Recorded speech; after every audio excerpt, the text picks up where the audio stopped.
Hey YouTubers, so Supercon here. You guys seen my other videos on the Turbo Express, but this time I thought I'd do a little impromptu video on my other Turbografx system. Before we go in that, sorry, I just came from a friend's home-warming party, and I had a little drink, so I'm still feeling a little buzzed, but anyway, just bear with me, and I hope you enjoy this video. So let's talk about the Turbografx 16. You guys know that Turbografx 16 is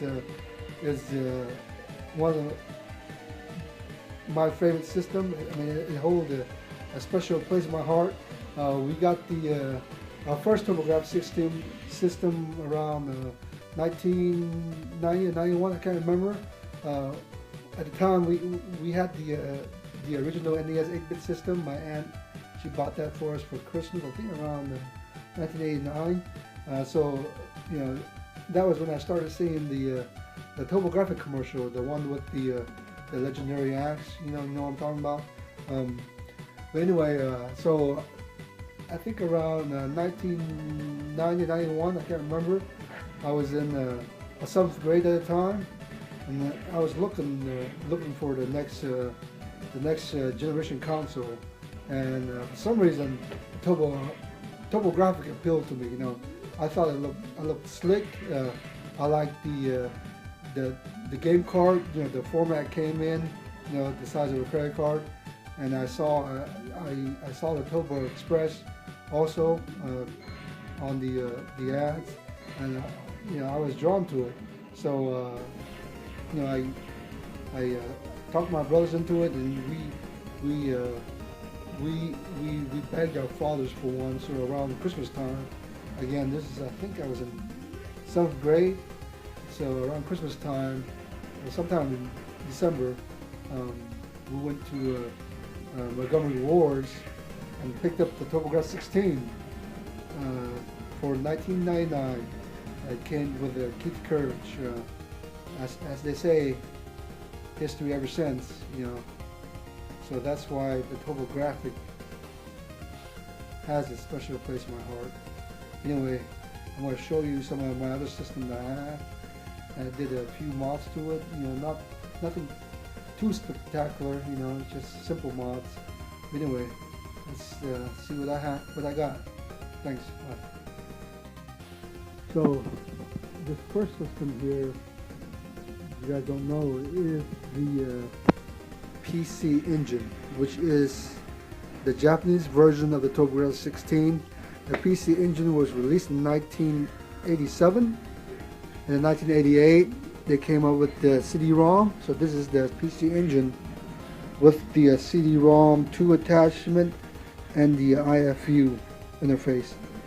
So again, this came out in 1987. So look how small that thing is, And when they brought it, decided to bring it to the United States 2 years later in 1989, they made it bigger. For some reason, Americans think bigger is better. But boy, are we wrong in this case. So now let's go down to the Turbografx 16. So here is the Turbografx 16. This is what I had, as a teenager growing up. But this Turbografx 16, as you can see, is region modded because it's running the game Sapphire with the Arcade Card Pro expansion. And another mod that I did on this Turbo Express, you can see, is the LED mod, which is pretty freaking cool, but very easy to do.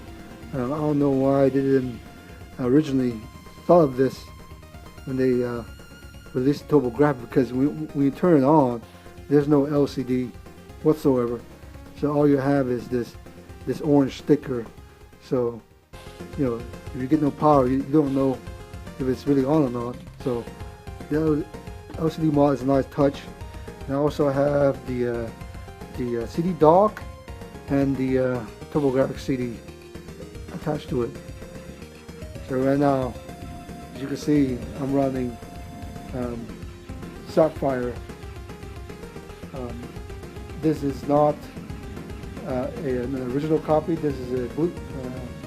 I might get in trouble for this. Who knows? But anyway, this is a professionally bootleg copy. As you can see, this game is one of the rarest game on the PC-Engine library. I mean, it goes for around $400 or $500, the real copy. So even now, I don't think I could justify to spend that much money on a video game. But I got the professionally pressed bootleg copy. And next in my Turbografx 16 collection is the Turbografx. The Turbografx was released in 1989. The only thing that it has going for it is, as you know, the original PC-Engine Turbografx has lack of parallax scrolling hardware support, but this had it, and it had more work RAM on it.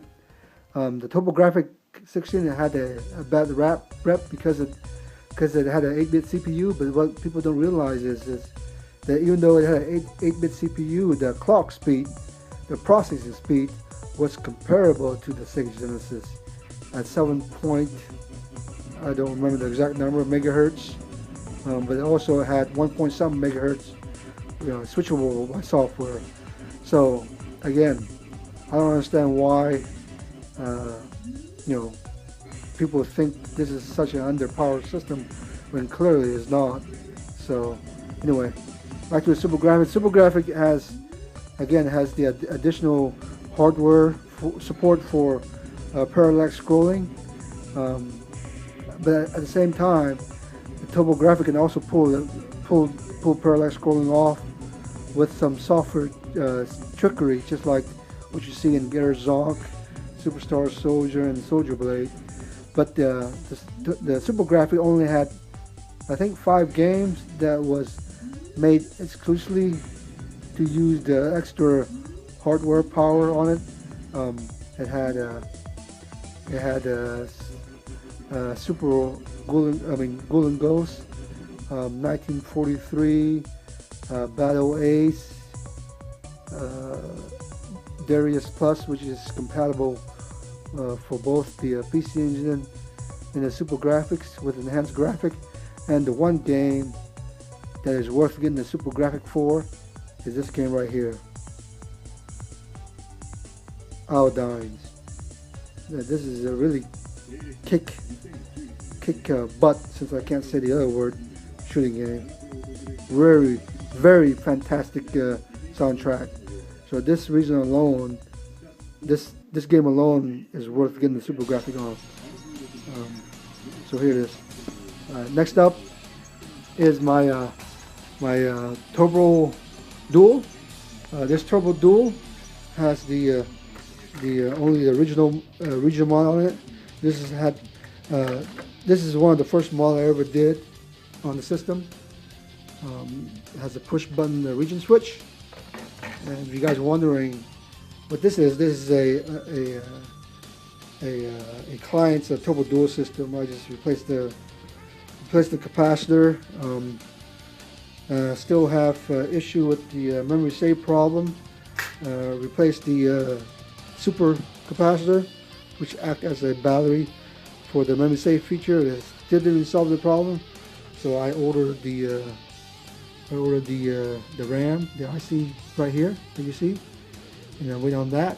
So that's why it's open up like that. Okay, so now this is just another PC-Engine Dual that I just picked up from Game of Japan. I replaced all the caps on it. Even after replacing the caps, I was missing some sound effects. So the problem was the ADPMC chip on here. So I actually found one and replaced it. So now I got it working, fully working. It's actually in pretty good condition, so I'm pretty happy with the purchase. And also I did a a region model on it. You can see the switch there. So pretty good location for a switch. Very discreet. So it looks stock, you know, just close it up, it looks stock. And now we have the PCEngine Dual R. This Dual R, the only mod I did to it is the LED mod. Originally this LED mod had is red. As you can see there is blue, which is a pretty easy thing to do. So, and blue looks cooler than red, right? So anyway, that's it. That's all. Oh yeah, one more thing. So you see one of my Turbografx system, I actually have two more. This one I just picked up today actually from a flea market. So I saw this with two controllers, Boss Adventure, Keith Courage and Vigilante cue cards, and also a Turbo Express and a TV tuner. I picked it up for 150, so that's pretty cool. I never see turbo stuff out there in the wild, so I was very excited when I saw it in the flea market, and I couldn't resist it, and so I went ahead and picked up more. Picked them up anyway, and this is my other Turbografx 16 system on display, and you can see my box there. So a couple boxes that I have for the system, and some games and other systems. So again, you know, Turbografx system gets most of my love. As you can see, you know, I really enjoy Turbografx system. I'm very passionate about it. So thank you for watching my video. I hope you guys enjoy it. You can hit me up on PCEngine FX forum. I go by Turbocon. You got any questions? Want to talk Turbo? I also provide repair. Anyway, hope you enjoy. Peace out. Thanks. Bye.